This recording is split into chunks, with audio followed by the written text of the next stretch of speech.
Ce que le Seigneur dit à son Église est valable pour chacun de nous. Je prends la famille ICC qui a commencé depuis janvier 2002. Entre janvier 2002 et aujourd'hui, il y a beaucoup de gens avec qui on priait hier qui ne sont plus là. Mais si je prends à notre simple niveau ici, en 2013, on a commencé sur P9.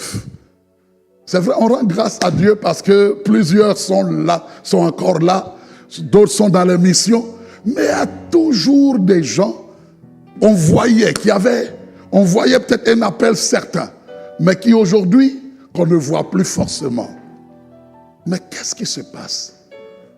Quelles sont les leçons à tirer pour nous qui sommes là, afin que Dieu nous accorde la grâce de ne pas abandonner notre premier amour? Nous allons voir, je dirais, quelques pièges qui viennent attaquer notre premier amour pour ne pas qu'on ait le même élan de cœur qu'on avait hier. Voyez, le premier piège. Donc, si tu veux, on répond à la question, mais qu'est-ce qui refroidit? Qu'est-ce qui peut refroidir mon premier amour?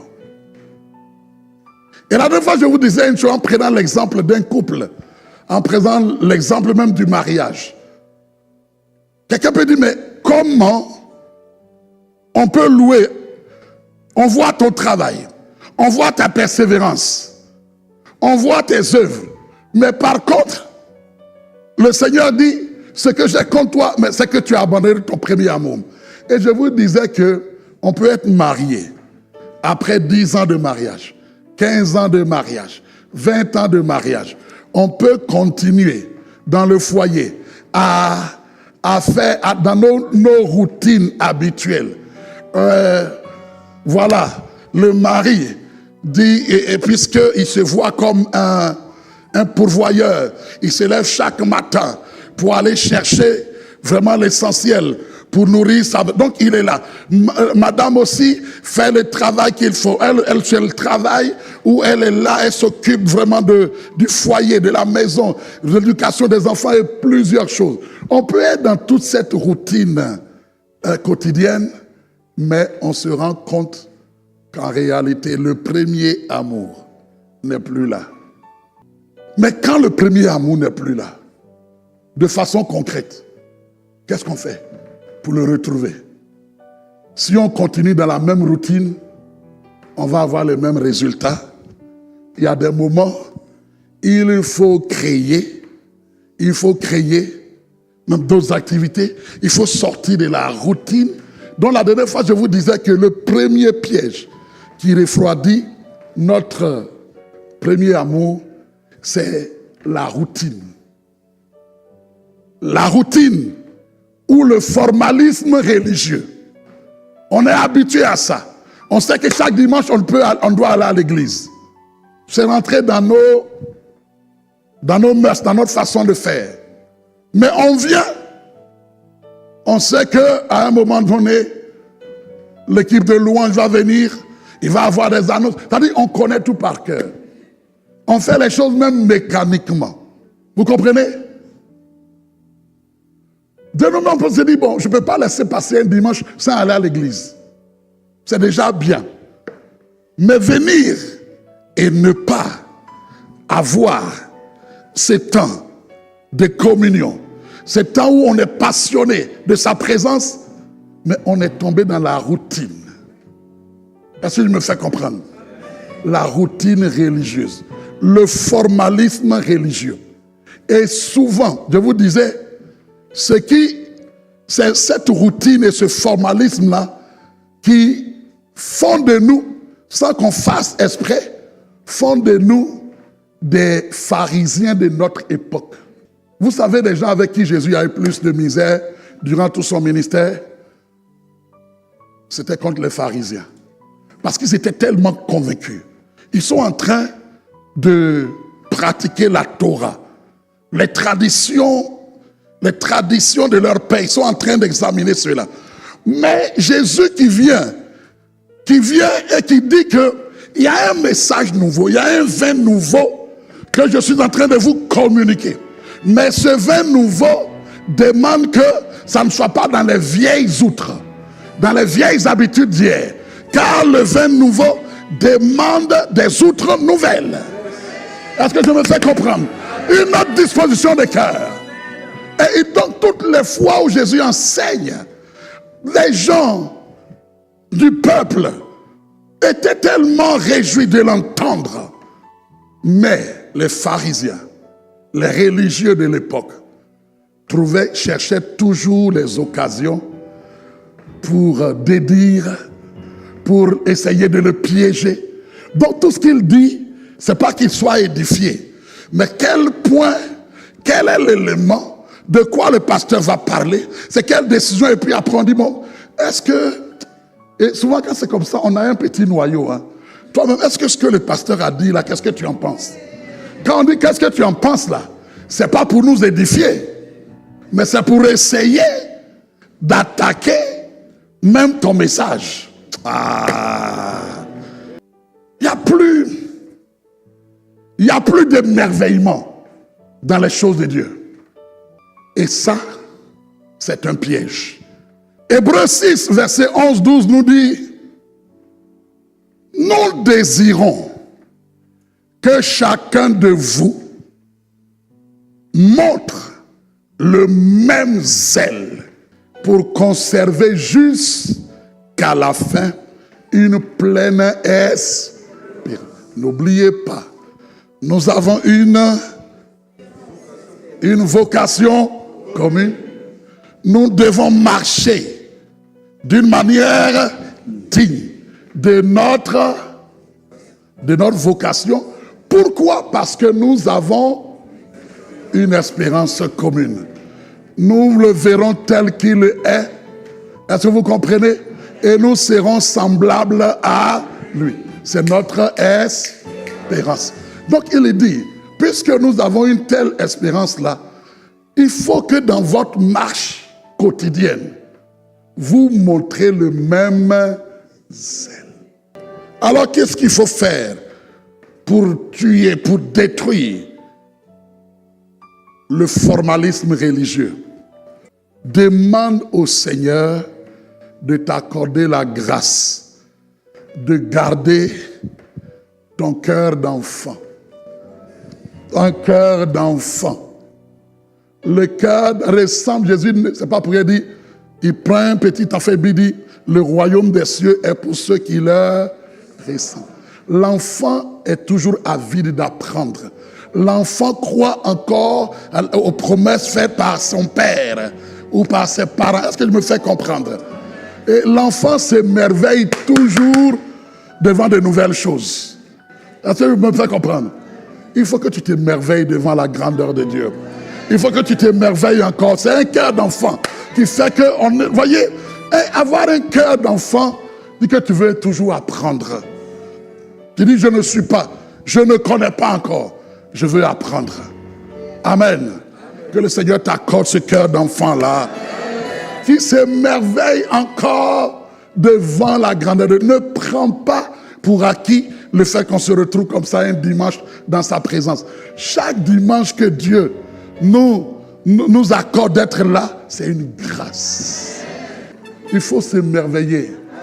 Vous savez, souvent les gens posent la question, comment on fait pour être humble? Pour être humble, il y a deux réponses claires. Et Jésus l'a enseigné. Si tu veux être humble, si tu veux garder un cœur humble, demande un cœur d'enfant. Un cœur d'enfant veut toujours apprendre. En tout cas, c'est pour ça que Paul, quand il en parle dans Philippiens, il dit que l'humilité vous fasse regarder les autres comme étant au-dessus de vous. Pas parce qu'ils sont meilleurs que toi, mais c'est une façon de dire, je peux recevoir de lui. Il peut m'enseigner quelque chose. Est-ce que vous comprenez? C'est une attitude de cœur. Qu'on mette Jean-Claude ici, qu'on mette Alain, que je sois là, quelles que soient mes années dans le Seigneur ou ma formation, je me mets dans une disposition pour dire, Seigneur, tu vas me parler par la bouche de mon frère là aujourd'hui. C'est une attitude d'humilité. Tu veux apprendre comme un enfant. Tu veux t'émerveiller encore. Tu veux dire encore, yes, je reçois cela. Sinon, quand on est là et puis, tout ce qu'on dit, on est tellement gonflé. On se croit tellement. Ah, Seigneur, délivre-moi. Dis, Seigneur, délivre-moi de ça. Délivre-moi de ça au nom de Jésus. C'est pourquoi les pharisiens n'ont pas reçu grand-chose de Jésus. Parce que quand ils sont là dans une attitude. La Torah. Nous, on connaît la Torah. Lui va nous dire quoi? C'est qui lui? C'est le Fils de Dieu envoyé. Voilà. Et ils veulent dire, ils connaissent la Torah. Mais ils ne savent pas que celui qui se tient au milieu d'eux. La Bible dit de lui, au commencement était la parole. Et la parole était avec Dieu. Et la parole était Dieu. Et cette parole-là s'est faite chair. Ils ne savent pas qu'ils ont la parole faite chair au milieu d'eux. S'ils étaient sages, ils allaient dire, on se tait, on ne connaît rien, enseigne-nous. Et quand on veut casser la routine religieuse, il y a des moments. Je t'encourage à prendre au moins un jour ou 2 jours de retraite personnelle. Retire-toi de tous les trains-trains quotidiens et mets-toi là. Et Seigneur, parle-moi. Dis-moi où j'en suis aujourd'hui. Parce que pour que l'Esprit te dise de là où tu es tombé, c'est dans sa présence qu'il va te relater les choses. Le Saint-Esprit parle, hein? C'est parce qu'on est tellement, on entend trop de voix, on n'a pas le temps pour lui. Amen. Que le Seigneur t'accorde la grâce. Si c'est compliqué que tu ne peux pas prendre 1 jour ou 2 jours à l'extérieur, vraiment, il faut que le Seigneur te donne la sagesse de bien gérer ton temps. Ça peut être un moment où tu dis, au moment où tout le monde dort, je vais rester là la nuit. C'est entre toi et moi. On dit Jacob demeura seul. Je veux demeurer seul en ta présence. C'est là où Dieu va te communiquer des choses. Pour que tu sortes de la routine, du formalisme religieux. Ça tue le premier amour. De la même manière, des mariés qui depuis qu'ils sont mariés, c'est la même routine. Il n'y a rien de nouveau. La routine, là, ça tue l'amour. C'est-à-dire, on est devenu comme des colocataires. C'est anormal. Que le Seigneur vous donne le vin nouveau au nom de Jésus. Que le Seigneur donne du vin nouveau dans ces couples au nom de Jésus-Christ. Deuxième piège qui fait qu'on peut, notre premier amour peut être refroidi. Deuxième piège qui vient attaquer notre premier amour, c'est la remise en cause de la fidélité de Dieu. Avec les années, il y a eu peut-être un sujet de prière.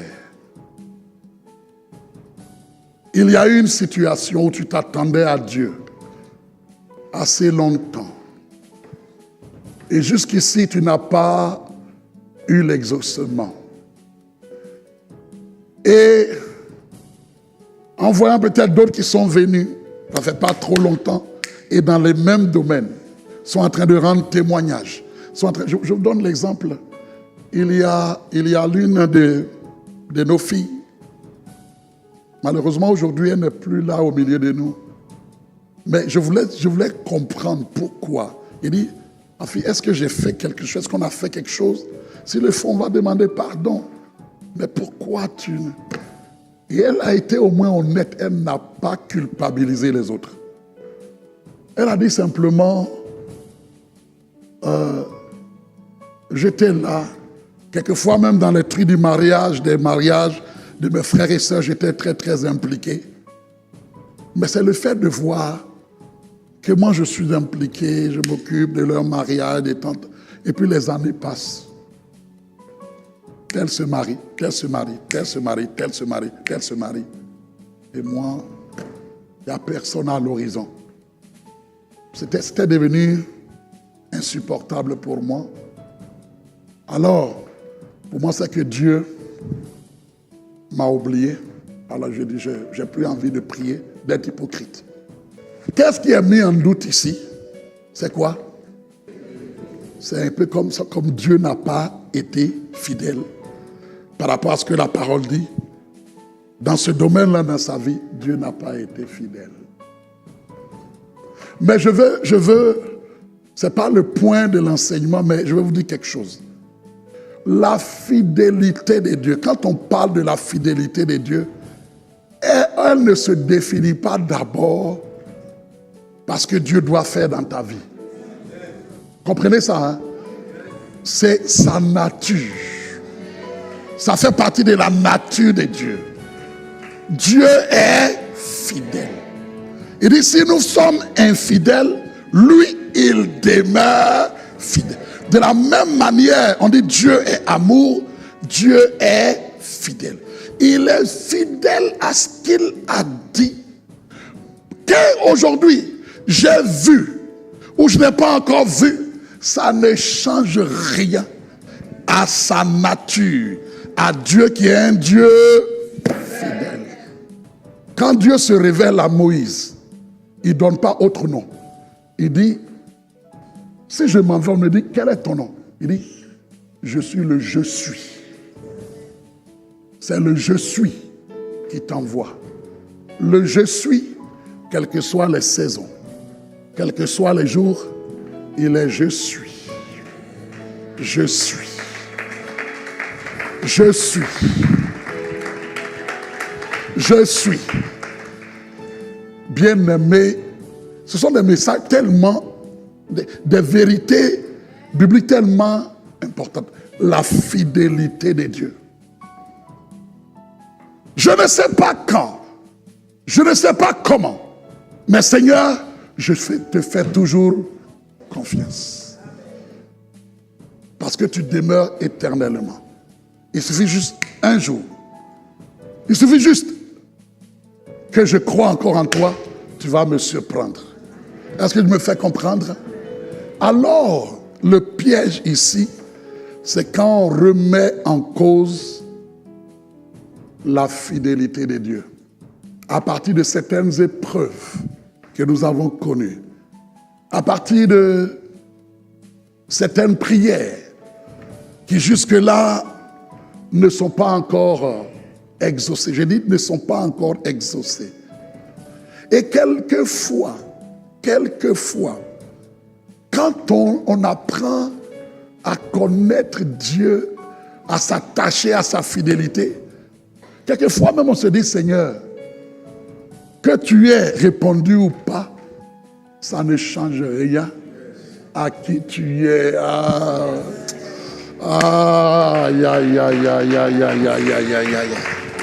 L'autre clé ici, comment on fait pour ne plus douter de la fidélité de Dieu? Arrête-toi et repasse en toi tous les hauts faits de Dieu. Compte les bienfaits de Dieu. Compte les bienfaits de Dieu. Ce merveilleux chant chrétien.